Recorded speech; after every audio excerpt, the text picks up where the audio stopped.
Tadi Pak Ketua mohon maaf Pak Ketua. Tadi Pak Ketua minta maaf lahir batin. Saya bilang tidak perlu minta maaf. Kenapa? Anda sebelum salah saya sudah maafkan. Itu artinya wa anta'fu, dan Al-Quran juga begitu, wa anta'fu. Maafkan artinya apa? Jangan tunggu orang bersalah baru dimaafkan. Sebelum bersalah maafkan. Itu wa anta'fu, itu progres, itu wa anta'fu.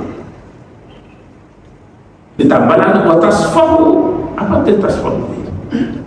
Tasfahu itu kalau ta'fu itu kita dulu waktu kita masih anak-anak, kita pergi sekolah kan papan tulis, papan batu dipakai. Ada juga paledah, itu karet dipakai untuk menghapus yang salah. Sepintar-pintarnya kita menghapus, ada bekasnya. Itu baru ta'fu itu. Makanya diikuti Al-Quran wa tasfahu. Apa tasfahu itu? Hilangkan lembaran-lembaran. Jadi kalau ada yang salah, buang yang salah itu, tidak ada bekasnya.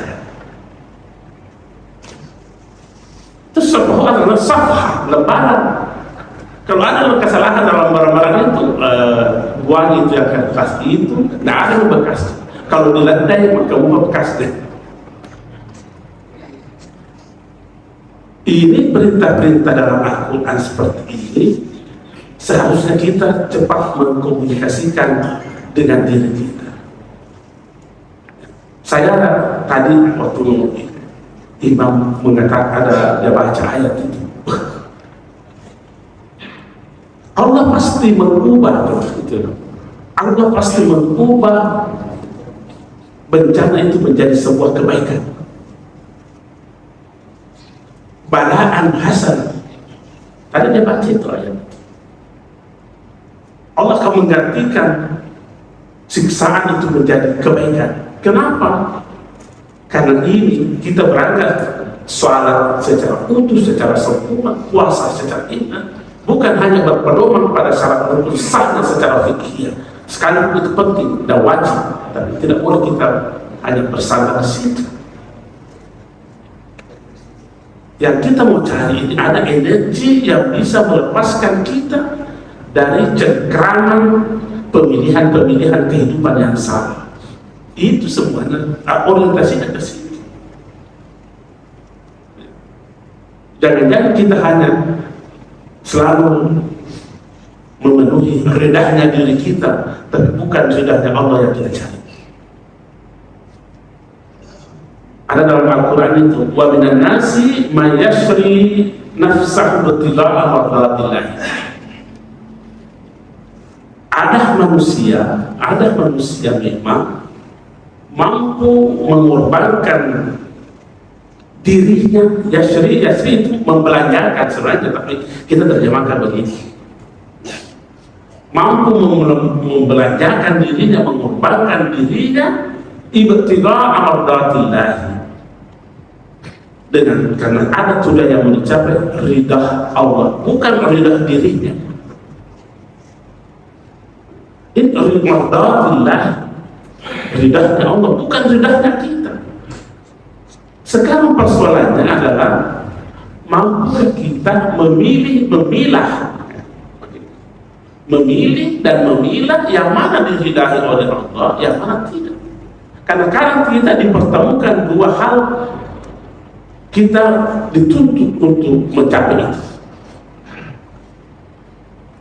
Saya akhir-akhir ini yang saya banyak dakwahkan, cermakan itu kehidupannya Ibrahim, kehidupannya Ismail, karena ada suasana yang mendukung mau lebaran Idul Adha ini. Coba lihat bagaimana Ibrahim menyikapi hidup ini dalam menentukan pilihannya. Kan Allah mengatakan sembelih anak Ibrahim, sembelih anak Ibrahim. Apakah kira-kira pilihan Ibrahim? Satu sisi Ibrahim sangat mencintai anaknya, satu sisi saling mencintai Allah. Maka pilihannya jatuh di mana? Jatuh di mana? Kalau kita mau berbicara secara manusiawi, kita ya kita tetap cinta anak, tidak usah perhatikan menyembelih anak, masa mau disembelih anak. Tapi Ibrahim mampu melewati itu, menenggelamkan cintanya anaknya, dia bawa cinta anaknya kepada cintanya kepada Allah. Benarlah pilihan. Tidak berarti, kenapa begitu? Apa yang dia lihat dalam perintah menyembelih anak, seolah-olah Ibrahim melihat dalam proses sembelih anak itu ada di situ, bukan seolah-olah, pasti melihat Ibrahim di situ ada redahnya Allah di situ, bukan membiarkan anaknya hidup. Padahal ini secara ukuran manusia, apa tidak teriris perih hati kita melakukan itu? Tapi bisa ditembus oleh Ibrahim. Jangan berkatakan itu Nabi. Bagaimana dengan istri Ibrahim? Juga diperhadapkan dua pilihan, tapi tetap dia pilih sekalipun berat dalam ukuran kemanusiaan. Kenapa? Karena yang dia lihat ridhanya Allah. Kita dituntut oleh Allah, akimu, atu, watimu, itu semua untuk apa? Kita bisa memiliki energi dari ibadah itu untuk bisa bersinar nur dalam diri kita melihat jatuh pilihan kita kepada yang benar. Bagaimana ada? Kan diperhadapkan dengan dua pilihan. Bagaimana kira-kira perasaan istri mau ditinggalkan di tempat yang tidak ada ciri-ciri kehidupan, tidak ada air, tidak ada makanan, tidak ada tempat berteduh, gersang, panas, berdebu, anak kecil dia digendongnya, ditinggalkan oleh Ibrahim. Apa tidak memilih Ibrahim? Tidak usah aku tinggalkan, kan masa aku mau tinggalkan? Diabaikan itu. Dia lepaskan suaminya secara ikhlas. Kenapa? Karena di situ dilihat ada ridha Allah. Cuma masalahnya ini, yang namanya ridha itu tidak nampak secara konkret, tapi dirasakan dan dinikmati. Jadi ayat itu akimu, atu, apakah dalam sholat kita itu sudah akimu atau hanya sallu? Wa atu, apakah kita sudah melakukan atu atau hanya sekedar memenuhi kewajiban berzakat?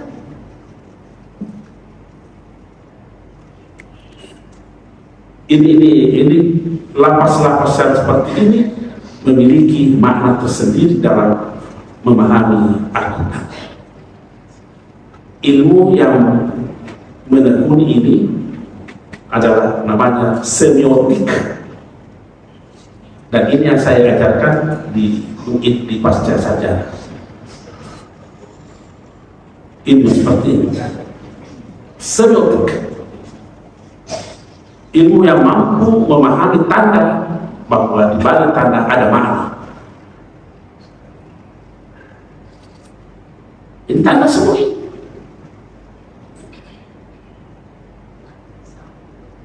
Kita lihat lagi Ismail alaihissalam. Kan juga diperhadapkan dua pilihan. Waktunya bapaknya berkata, Nabi Ibrahim alaihissalam berkata, Ismail, wahai anakku, apa pandanganmu? Allah memerintahkan saya untuk menyembelih. Tidak ada komentarnya Ismail. Apa? Laksanakan apa yang Allah perintahkan kepada. Ada ketulusan melepaskan hidupnya, ada ketulusan melepaskan rohnya, ada ketulusan melepaskan dirinya. Apa yang dia cari? Dilihat di situ, marbatullah, ridha Allah. Makanya saya sudah berkali-kali sampaikan, sebenarnya beragama ini mudah sekali. Tidak usah terlalu banyak yang kita pikirkan, dua saja amal di persilatan itu. Jadikan Allah sebagai pusat kesadaran. Dimanapun, kapanpun, bagaimanapun, jangan pernah Allah bukan sebagai pusat kesadaran kita. Satu. Yang kedua, jadikanlah ridahnya Allah sebagai puncak harapan kita. Tapi ini bukan ayat, bukan hadis, artinya bisa salah, tapi bisa dipikir-pikir. Saya tahu jabat kata begini, saya nggak saja pikir-pikir, wah, ini mudah sekali. Apakah kita sebagai orang yang menjatuhkan pilihan kita selalu kepada ridha Allah atau tidak? Kira-kira kalau kita mau mengevaluasi diri kita dalam kehidupan kita sehari-hari, mana yang banyak kita lakukan? Pilihan kita jatuh kepada ridha kita atau jatuh kepada ridhanya Allah? Yang bisa menjawab adalah masing-masing kita. Dan kita hanya terjebak pada ridha diri kita tadi. Maka itu mardatillahi. Bukan ridha, kalau beda lagi analisa semantik lagi. Ridha itu beda wazannya, ridha dengan mardah. Kalau ridha itu adalah masdarnya, mardah itu adalah izin makannya. Artinya apa? Salah satu di antara bisa juga masdar mimi, tapi dia izin makan. Apapun yang dilakukan di situ tempat ridhanya Allah.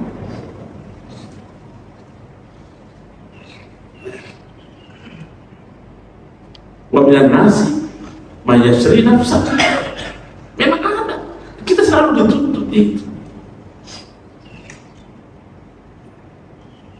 Mungkin kita berkata lagi, itu kan Ismail juga Nabi. Bagaimana dengan ibunya Musa? Bagaimana dengan ibunya Musa? Dia juga diperhadapkan dua pilihan. Tapi tetap dia pilih sekalipun itu mengiris-iris relung-relung hatinya, dia abaikan. Karena ada yang lebih berharga daripada irisan-irisan yang ada di hati kita itu.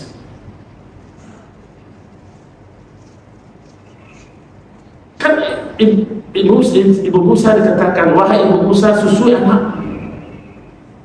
Tetapi kalau kau mengkhawatirkan kehidupan anak, lemparkan anak itu ke sungai. Musa masih merah. Apa tidak teriris hatinya Ibu Musa melemparkan anaknya? Tapi itu pilihan. Kenapa tidak jatuhkan pilihannya di situ? Sekalipun hatinya teriris-iris, kayak teriris sembilu, perih-perih. Tapi itu tidak berarti kenapa yang lebih hebat adalah ridhanya Allah. Nah sekarang ini kita sudah dituntut oleh Allah untuk menemukan ridhanya, untuk mendapatkan kasih sayangnya. Tapi kita lebih percaya Google Map dibanding Al-Quran.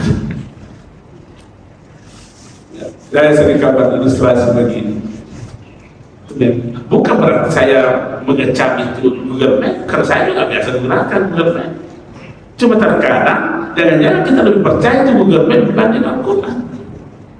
Contohnya, itu kan kalau kita tersesat di satu jalanan, Google Map itu berkata 100 meter ke depan belok kanan.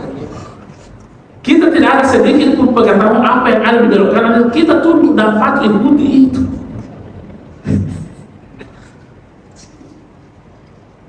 Seratus meter ke depan belok kiri. Kita betul-betul diatur oleh Google Map. Tidak salah. Kenapa kita tidak mau memperlakukan Al-Quran sebagai mapnya kehidupan kita ini untuk mengatur diri kita seperti itu?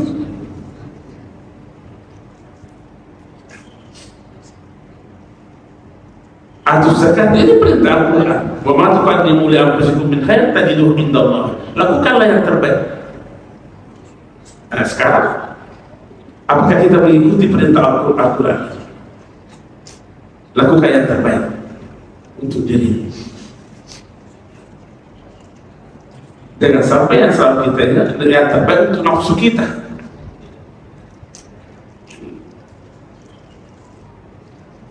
Di mana bisa ditemukan ayat itu yang mengatakan bahwa perintah Allah lakukan secara utuh, zakat, puasa, zakat, sholat dan kebaikan akan memberikan nur dalam kehidupan kita ini untuk menjadi sinar penerang, cahaya penerang dalam kehidupan. Coba lihat di ujungnya ayat itu. Innallaha bima ta'maluna basir. Innallaha bima ta'maluna basir. Sesungguhnya Allah itu maha melihat. Maha melihat. Kita kasih garis bawah basir di situ. Sifat basirannya Allah, maha melihatnya Allah juga disandarkan kepada hambanya namanya manusia. Ada ayat itu ada dalam kita, kalau dalam kita sujud sajadah itu, inna khalaqal insana min nutfatin amshajin nabtalihi faja'alnahu sami'an basira. Padahal itu sifat basira, maha melihatnya itu untuk Allah. Tetapi kenapa Allah menyebut juga hambanya sami'an basira? Ada energi yang Allah titip dalam diri manusia untuk bisa memiliki sifat basiran ini. Untuk apa? Untuk bisa menikmati dalam pilihan hidupnya bahwa ini yang terbaik. Jadi kalau kita tidak mampu memilih yang terbaik, basir ini tidak berfungsi. Basir ini tidak berfungsi. Kenapa tidak berfungsi? Kurang siraman energi. Apa itu? Zikir. Sekian dan terima kasih. Mari kita diskusi. Mohon maaf, saya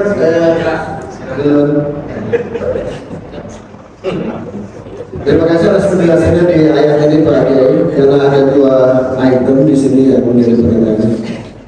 Di sini ada perintah sholat dan zakat. Secara fikih yang tadi saya disampaikan oleh Pak Kiai mungkin sudah jelas bagi kita. Yang pertama sholat, rukun dan syaratnya sudah jelas secara fikihnya. Ini karena menyangkut aturan zahirnya Pak Kiai, sudah jelas. Kita sudah clear, rukun 13 sudah clear.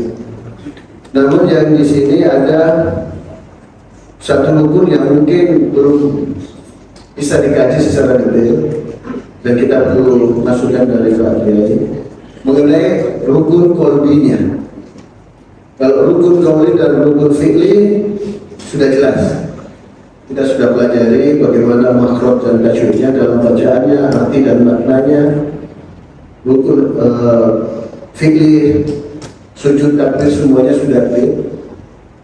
Namun perlu masukan yang menjadi rukun qalbinya. Itu yang sholat. Untuk yang zakat sama sebenarnya posisinya secara hitungan sudah jelas. Kita sudah tahu semua mengenai zakat fitrah, zakat mal, ada hitungannya semua. Namun satu, karena diri kita kan ada dua bagian, ada zahir dan batin, ada jasmani dan rohani. Bagaimana kita ini hanya menzakati jasmani, tapi rohani tidak pernah kita zakati. Nah, bagaimana aturan zakat di dalam rohani ini? Karena nanti pertanggungjawaban bukan hanya di jasmani. Jasmani sudah clear, selesai, meninggal, oke. Kita sudah ada aturan semuanya. Yang menghadap kepada ilahi, rohani ini bagaimana pembersihannya? Sehingga kita juga menghadap kehadiran ilahi dalam kondisi yang betul-betul suci dan diterima di hadiratnya. Ini yang kita minta penjelasan supaya kami juga mendapat masukan secara lengkap dan tidak salah dalam menjalani semua jalur ibadah, karena ibadah juga ada dua aspek, rohani dan jasmani. Terima kasih. Wassalamualaikum warahmatullahi wabarakatuh. Assalamualaikum warahmatullahi wabarakatuh. Ada hal yang menjadi kendala kita semua manusia di dalam menangkap dialog-dialog kita dengan Allah, karena selalu kita berpikiran material. Semua perilaku kita, baik itu berinteraksi dengan Allah, berinteraksi dengan sesama manusia, kita samakan dengan ukuran-ukuran material. Sementara tidak bisa begitu. Bagaimana contohnya? Contohnya ini. Ketika Allah berkata, saya dekat dengan hamba-Ku. Nah sekarang, apa ukuran yang kita pakai untuk mengukur dekatnya kita dengan Allah? Apakah ukuran yang kita pakai sama ukuran kita pakai dengan dekat kepada sesuatu? Berarti kalau sama, artinya kita mempersamakan Allah dengan sesuatu. Sementara bahasa yang digunakan adalah kata qaribun, dekat. Nah ini yang menjadi masalah kita ini, karena kita terjebak dengan pemikiran material, ukuran material yang selalu dipakai.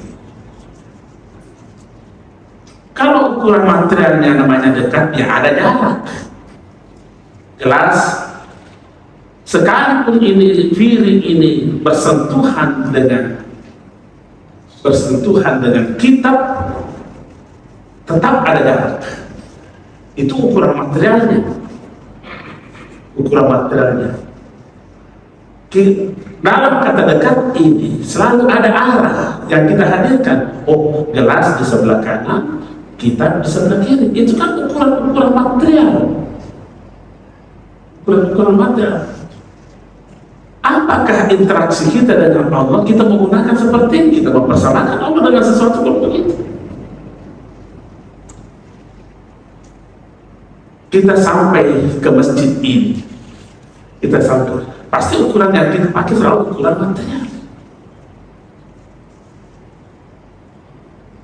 Apakah mengukurnya sampainya seseorang kepada hukum ini yang mau dipakai? Oh, nggak bisa. Mempersamakan Allah dengan sesuatu. Saya sering sampaikan kepada beberapa komunitas, ukuran untuk menyebut sampainya seseorang kepada Allah tidak boleh disamakan sampainya pikiran kita kepada apa yang kita pikirkan. Tidak bisa diukur sampainya perasaan kita kepada apa yang kita rasakan. Karena itu masih pekerjaan makhluk, kerja-kerja material itu. Jadi kalau begitu apa ukurannya? Saya hanya bisa memberi ilustrasi supaya, karena bahasanya susah, tidak ada bahasanya, hanya ilustrasi Allah juga begitu. Di mana mualah kita temukan definisi di dalam Al-Quran tentang tidak ada, hanya ayat tanda ilustrasi. Saya mau berkata begini, ini cincin, ilustrasi saja. Ketika berkata cincin, maka kita baru sampai di cincin. Ya? Tidak ada sedikit pun kita sampaikan kepada perak. Ini perak ya. Jadi kalau begitu, untuk bisa sampai kepada perak, hilangkan cincin itu. Hilangkan cincin itu. Coba lihat, ini mohon maaf nih. Bukan ini penjual obat ini. Kita lihat ini sekarang. Apa yang dibilang dalam pikiran kita? Kita berkata cincin. Omong kosong ada di otak, tambah itu adalah perak. Tapi hilangkan itu cincin. Hilangkan itu cincin. Yang ada adalah perak.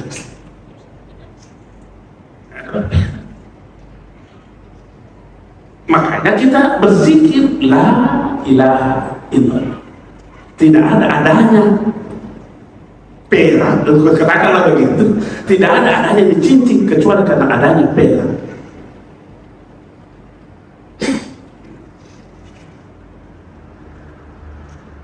Saya sudah sering juga berkata begini, B tambah A, T tambah U, bacanya itu bicara fikihnya itu. Kita penuhi secara cara hukum pikirnya itu B tambah A, T tambah U, batu. Iya, sudah. Tapi ada yang tidak terpenuhi. Apa? Mampukah kita berkata tinta?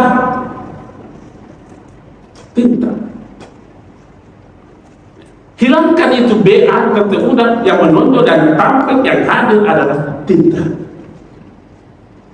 Nah sekarang, apakah kita mau mempersamakan antara tinta dengan huruf? Oh beda.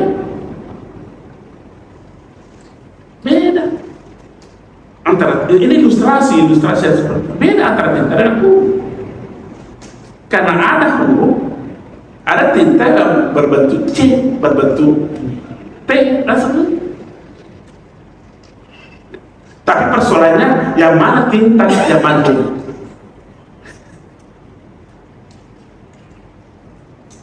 Yang mana cincin, yang mana perak?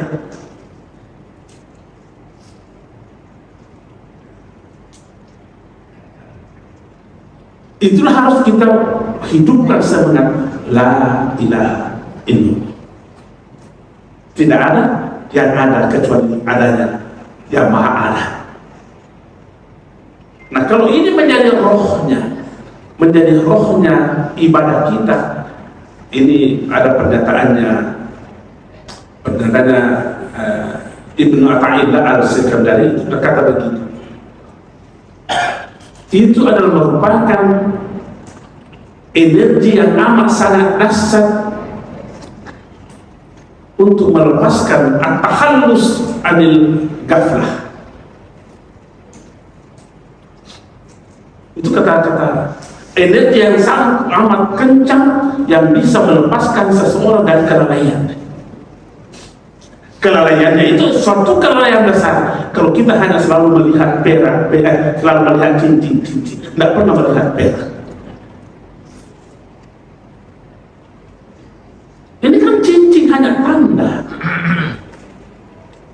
ayat, semua ini tanda. Tapi mana yang ditandai?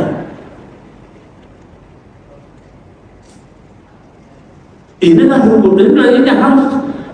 Wa'atimu ini salah satu persyaratan wa'atimunya ini itu.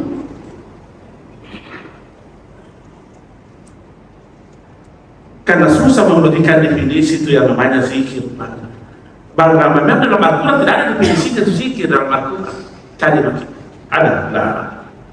Hanya perintah saja. Berzikirlah kamu di waktu pagi dan petang. Berzikirlah kamu di waktu kamu berdiri, di waktu baring. Mana definisinya? Tidak ada. Dan disuruh kita melakukan, tapi kita seperti apa? Oh kalau begitu kita merujuk kepada apa yang disampaikan oleh Rasulullah. Nur yang dititipkan Allah pada manusia untuk bisa melihat yang terang dan yang gelap. Dan itu nur itu dari zikir itu bukan hanya mau melihat yang terang, harus juga melihat oh ini yang sisi gelapnya. Tinggalkan. Doanya kan Umar begitu.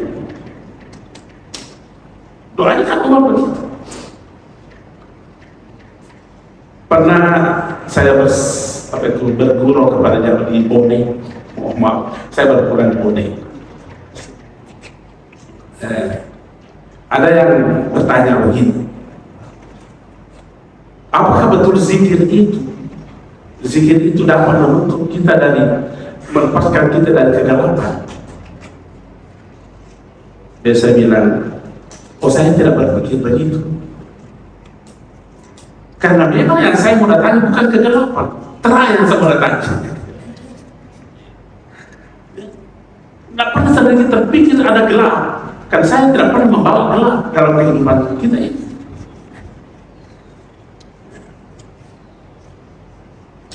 Kalau begitu atimu wa'akimu. Saya kira kalau ini mau diperpanjang Pak, masih banyak ilustrasi ada Al-Quran juga banyak ilustrasi seperti itu. Saya sarankan kepada beliau ini baca itu kisahnya Nabi Musa waktu melihat gunung, apa gunungnya hancur? Oh tidak, hilang eksistensinya ini cincin, maka yang mengunjung adalah perak. Saya tanya anak saya, karena ada anak saya itu di Mesir, saya ke Depok. Nah, sekalipun saya juga pernah ke situ. Nah, coba lihat, saya mau didik anak saya ini. Karena dia telepon, nah, di mana Ki? Saya di Tursinya, Pak Abdul sama saya. Coba saya lihat dulu, nah, adakah di situ bekas meletusnya gunung itu? Kan dikatakan dalam Al-Quran hancur. Secara fisik, tolong dilihat adakah di situ hancur gunung itu, dan tidak ada apa-apa. Oh, jadi kalau begitu adalah hilangnya eksistensinya. Mampukah kita menghilangkan atribut-atribut pada diri kita karena kita menunjukkan atribut-atribut Allah dalam kehidupan ini? Saya kira gitu. Tadi senior, silakan senior. Assalamualaikum Pak Kiai. Saya ini bingung Pak Kiai. Sepertinya mau hilang sampai inspirasi. Ya, hilang. Dan jujur saya katakan, saya sangat rindu sama Pak Kiai. Lama-lama tak ketemu. Jadi rinduku terbungkus, membungkus inspirasi, hampir-hampir habis satu inspirasi. Jadi begini Pak Kiai, sebagai dosen, sebagai profesor mengajar di pasca sarjana, tadi ada di ayat ini perintah sholat, zakat dan berbuat baik. Saya mau melihat dari sudut pendidikan. Dalam metode pendidikan antara lain dikatakan quantum learning, belajar banyak tapi menarik, tidak bosan kita belajar. Pertanyaannya, sebagai dosen pasca sarjana, di sana kan ada mahasiswa dan mahasiswi. Sementara di kampus-kampus lain ada dipisahkan. Pertanyaannya Pak Kiai, yang mana lebih quantum learning, campur mahasiswa dan mahasiswi atau dipisahkan? Kalau saya pribadi, saya suka kalau campur dengan mahasiswa. Ya. Jadi kalau menurut Pak Kiai gimana? Komentar. Sekian, assalamualaikum. Kalau saya secara pribadi tidak membedakan. Kenapa? Karena saya tidak pernah melihat kecuali Allah Subhanahu wa Ta'ala. Kalau saya Pak Kiai, saya senang sekali. Saya tidak tahu apakah saya ini salah. Ya, tapi kan dalam Al-Quran diabadikan zuhina linnasi hubbu syahwat minan nisa.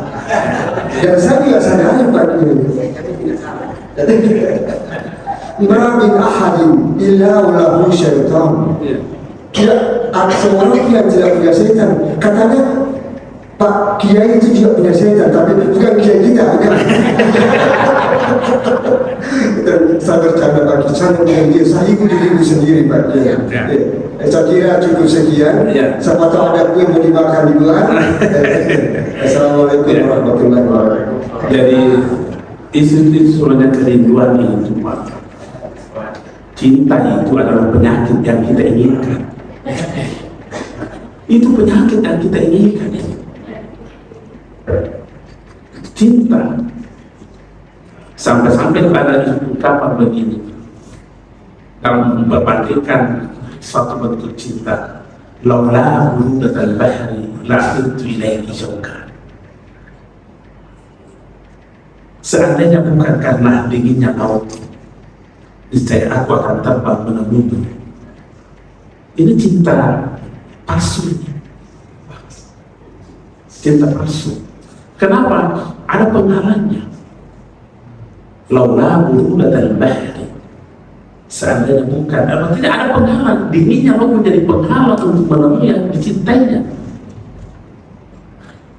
Tapi kalau ia berubah menjadi al-raqmi min burudatil bahri la atirtu ilaiki syauqa, sekalipun dinginnya laut membekukan fisik saya karena dingin, tidak menjadi penghalang terbang menemui. Apa artinya ini? Pilihannya sekalipun susah, karena di situ ada ridhanya orang yang dia cintai. Betul Pak Kiai, tambah sedikit, 1 menit saja. Ada bicara samudra cinta. Ada ungkapan begini Pak Kiai, cinta itu kahasya bin fi bahri luji, seperti kayu di tengah laut, di laut yang dalam, yakshahu mawjud min fawqihi mawjud. Ada ulama memberikan komentar, mungkin terinspirasi dari surah An-Nur, tapi dia mengatakan, cinta itu kahasyabin fi bahrin jin, yakshahu mawjud min fawqihi mawjud. Cinta itu karena tenggelam, muncul permukaan. Cinta tidak selamanya indah, dan cinta tidak selamanya bersatu ke tanah. Ya. Cuma kita harus pegang satu prinsip Pak, bahwa cinta karena Allah itu mampu mengantar manusia untuk sampai kepada yang ia tidak tahu. Itu. Kalau cinta kepada Allah mampu membawa manusia kepada yang ia tidak tahu, melewati apa yang ia tahu. Coba lihat, rukun-rukun iman kan semua gaib, tapi kita mampu berada di situ. Sekian dan terima kasih, mohon maaf. Masih ada? Ya. Terima kasih Pak Slas. Tadi sudah dikisahkan beberapa kisah Ibrahim dan Ismail dan Yusuf. Ini di dalam kehidupan kita mengalami. Jadi saya tanyakan apakah dalam memilih di antara dua ini ada tanda yang bisa kita lihat, dan bagaimana kita bisa mengetahui itu adalah ridho. Contoh misalnya ketika kita mau pulang kampung misalnya, di dalam perjalanan ini kan ya, katakanlah mungkin ada sesuatu yang terjadi di sana, tentu mungkin ada tanda yang diberikan oleh Allah. Ketika kita lihat di sini akan terjadi satu musibah, sehingga kita diarahkan ke sesuatu yang bisa menghindari dari musibah. Ini apakah ada tanda yang bisa kita kenal, kita bisa terhindar, dan itu menjadi perintah kepada kita jalan. Ya. Itulah tadi kita katakan bahwa Allah menitipkan energi di akhir ujung ayat ini, basirah itu kemampuan untuk melihat ridha Allah terselip di manapun. Dan jangan kita selalu berpikir bahwa meletus bang mobilku ini di Maros, musibah ini, belum tentu. Boleh jadi itu hidayah. Itu adalah hidayah. Karena jangan sampai terus ada yang lebih berbahaya yang kita temui. Mampu kita merasakan itu? Kalau ini yang dipakai jalan Pak, tidak bertemu dengan Allah dalam kehidupan. Jangan selalu kita berpikir, waduh saya mengadu lagi, karena memang manusia punya potensi itu suka mengadu. Karena kalau tidak sesuai dengan keinginan, karena ukuran yang selalu dipakai ukuran material. Itu tadi saya katakan, cinta kepada Allah mampu kita bergerak melewati apa yang kita tahu, apa yang kita tidak tahu. Tolong dikoreksi ini, Senyor. Jadi begitu Pak, kalau itu selalu kita berprinsip seperti itu, inilah orang yang tidak pernah tidak melihat Allah dalam kehidupannya. Tidak ada keluhan itu, pilihannya selalu benar. Mau dapat begini, nah ada urusan itu ada yang lebih baik daripada itu Pak. Nabi Ismail, mana yang kau pilih sama-sama bisa laksanakan. Padahal kalau mau diukur secara material, namanya penyembelihan apa tidak bertentangan dengan nurani kita, tapi itu mampu ditenggelamkan oleh Nabi Ismail karena ada yang dia lihat apa bahwa di balik realitas kehidupan, di balik realitas kehidupan mampu kita menangkap makna-makna kebenaran Allah di situ. Nah, kita yang menjadi masalah manusia ini selalu terjebak pada apa yang ada di depan matanya. Nah, banyaklah keluhan. Saya sudah pernah sampaikan itu anak saya, tahu lagi kisahnya ini. Anak saya yang jadi jaksa itu, bukan mau menjadi dokter. Pergilah ke UNAS mendaftar, gagal. Apakah kita menilai ini bahwa ini adalah sesuatu yang tidak diridai Allah? Justru inilah ridhanya Allah di situ. Tapi anak saya menilai, aduh, kenapa saya padahal nilai saya pintar di SMA 17, teman-temanku ku kalah semua. Sudah salah prediksi terhadap realitas kehidupan ini. Pergi lagi dia mendaftar di kedokteran, tidak lulus lagi, mengeluh lagi karena dia selalu menilai bahwa ini ada sesuatu yang belum melihat ridhanya Allah. Pergi lagi di UMI, di kedokteran, gugur, gagal lagi. Ternyata ridhanya Allah melalui cara itu, Allah memperlihatkan ridhanya 2 hari saja umur ijazahnya menjadi jaksa. Di situ. Nah, apakah mari kita melihat ilustrasi kisah-kisah dalam Al-Quran. Apakah pandangan kita terhadap Nabi Yusuf? Mau dibunuh oleh saudaranya, apa yang sebuah musibah? Belum lepas itu dibunuh lagi di sumur. Ya tentu dalam pandangan kasat mata kita berkata, waduh, kasihannya ini anak.